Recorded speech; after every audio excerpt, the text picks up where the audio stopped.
Зотторун ham көргөзмө. Секин сүйлөп.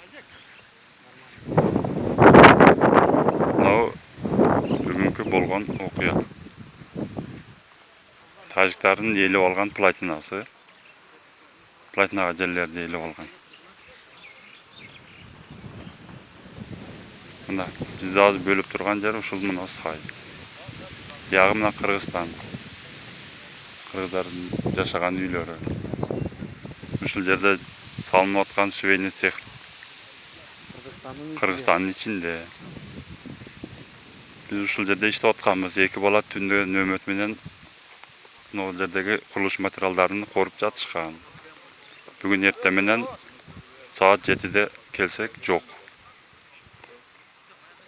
Чатырдын оозу бек, ичинде сыртында кан бар.